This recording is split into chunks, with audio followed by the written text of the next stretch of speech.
Bonjour, je m'appelle Marie-Ève Leclerc, je suis directrice au sein de la pratique de fiscalité de Deloitte.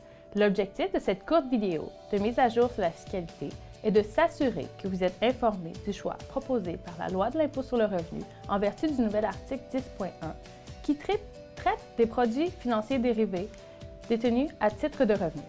Pour les années d'imposition commençant après le 21 mars 2017, l'article 10.1 permet aux contribuables de choisir de recourir à la méthode d'évaluation à la valeur du marché qui s'applique notamment en vertu des PCGR pour calculer le revenu imposable sur les produits financiers dérivés. Ce choix est offert à tous les contribuables, qu'il s'agisse de particuliers ou de sociétés. Pour exercer ce nouveau choix, le contribuable devra remplir le formulaire T217. Ce formulaire doit être remis au plus tard à la même date que la déclaration de revenus. Le choix s'appliquera automatiquement pour les années suivantes, sauf si le contribuable en demande l'annulation, sujet à l'approbation de Revenu Canada.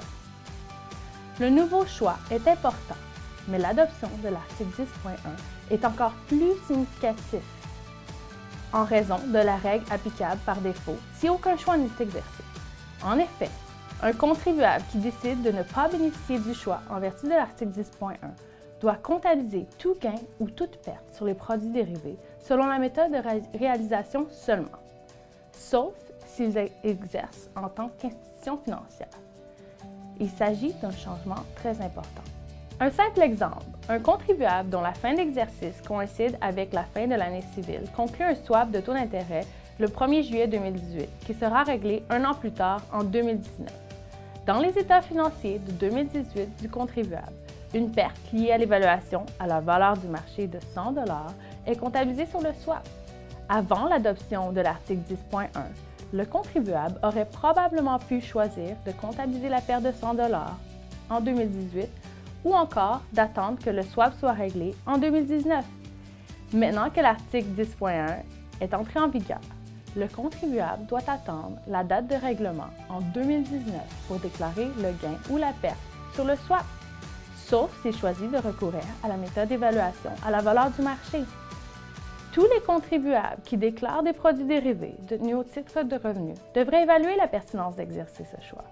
Cependant, les contribuables qui ont recours à des produits dérivés à titre de couverture devraient être particulièrement vigilants.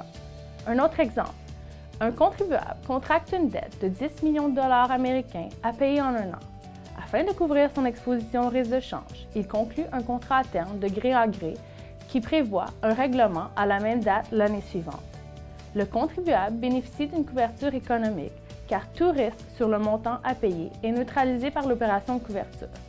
Cependant, en vertu de l'article 10.1, si le choix prévu n'a pas été exercé, tout gain ou toute perte de change sur le montant à payer sera comptabilisé en 2018 sans avoir été compensé en vertu de l'opération de couverture qui sera réalisée aux fins fiscales en 2019.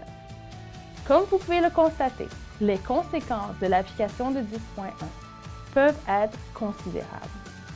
Lorsque vous préparez votre prochaine déclaration de revenus, il sera important d'envisager ce choix. Votre conseiller de Deloitte, moi-même ou n'importe quel membre de notre équipe sommes à votre entière disposition pour vous rencontrer afin de discuter de votre situation particulière. Merci d'avoir participé à cette courte mise à jour sur la fiscalité.